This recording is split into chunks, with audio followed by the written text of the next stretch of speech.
नमस्कार दोस्तों, आपका स्वागत है द ट्रेंडिंग टॉक में। आज बात करेंगे हम भारत के चाणक्य। आप सोच रहे होंगे अमित शाह, नहीं, हम बात करेंगे प्रशांत किशोर की। प्रशांत किशोर का असली पावर है भारत की राजनीति का मास्टरमाइंड। किसी नेता को जीतने से पहले अगर कोई जानता है कि वो जीतेगा या हारेगा, तो वो है प्रशांत किशोर। 2014 में मोदी लहर बनाई, 2015 में बिहार में उसे तोड़ा, 2021 में बंगाल में ममता को जिताया और तमिलनाडु से बिहार तक नई राजनीति की जमीन तैयार कर रहे हैं।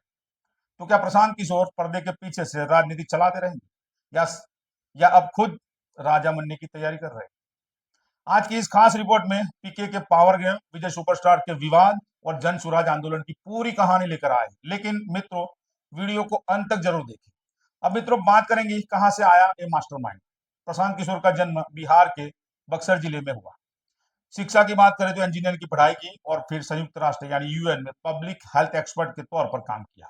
लेकिन दिलचस्पी राजनीति में थी और वहीं से शुरू हुआ ऐसा सफर जिसने भारतीय राजनीति का पूरा खेल बदल दिया।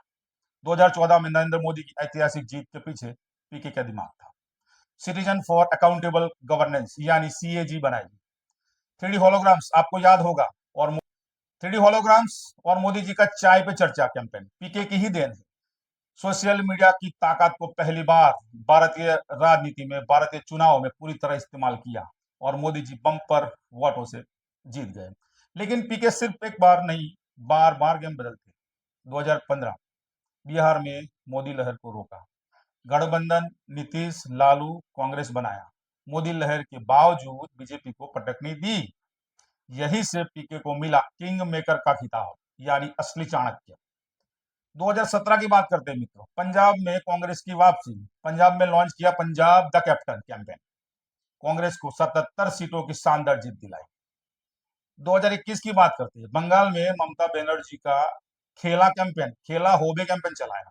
बीजेपी को हराने के लिए पीके ने बंगाली अस्मिता का मुद्दा और बंगाली वोटर्स को ममता से जोड़ा।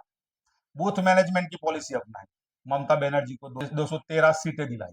इसके बाद पीके ने ऐलान किया अब ये आखिरी चुनाव था। लेकिन क्या सच था? हाल ही में तमिलनाडु में पीके का नया पावर गेम विजय सुपरस्टार के साथ मंच साझा किया और गेट आउट कैंपेन में विवाद हुआ। 2023 में खबर आई कि तमिलनाडु सुपरस्टार विजय और पीके की गुप्त मीटिंग हुई थी। मीडिया रिपोर्ट्स के मुताबिक पीके विजय को 2026 में चुनाव लड़ाने की योजना बना रहे। लेकिन जैसे ही ये खबरें फैली, विजय ने पीके से दूरी बना ली और कहा अभी राजनीति में आने का कोई प्लान नहीं है। लेकिन असली सच्चाई क्या है? पीके और विजय के बीच गुप्त मीटिंग होती रहती है। डीएमके और एआईडीएमके को इस अलायंस का सबसे ज्यादा डर है। विजय के पिता एस ए चंद्रशेखर पहले ही उनके राजनीति में आने की संकेत दे चुके हैं। तो क्या पीके सच में विजय को राजनीति में लाना चाहते हैं या सिर्फ उनका चुनावी रणनीति का एक और दाव था? अब बात करते हैं मित्रों पीके की खुद की राजनीति। बिहार में चल रहा जन सुराज आंदोलन। प्रशांत किशोर अब सिर्फ दूसरे के लिए चुनाव नहीं जीत रहे, बल्कि खुद की राजनीति तैयार कर रहे हैं।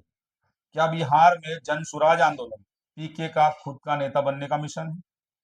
2022 में पीके ने बिहार में अपनी खुद की मुहिम जन सुराज शुरू की।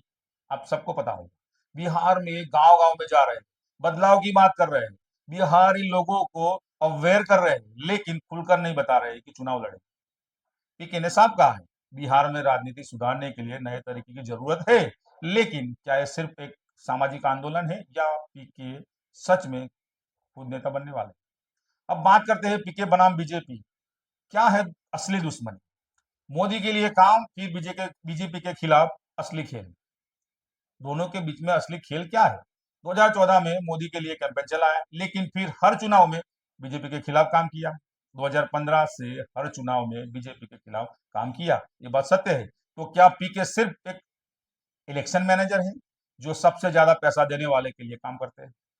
क्या वाकई उनकी विचारधारा बीजेपी के खिलाफ है?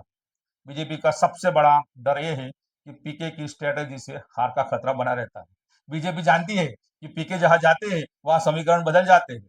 इसलिए गुजरात, यूपी, कर्नाटक में बीजेपी ने पीके से दूरी रखने की पॉलिसी अपनाई। क्या बीजेपी को पीके से सच में डर लग रहा है?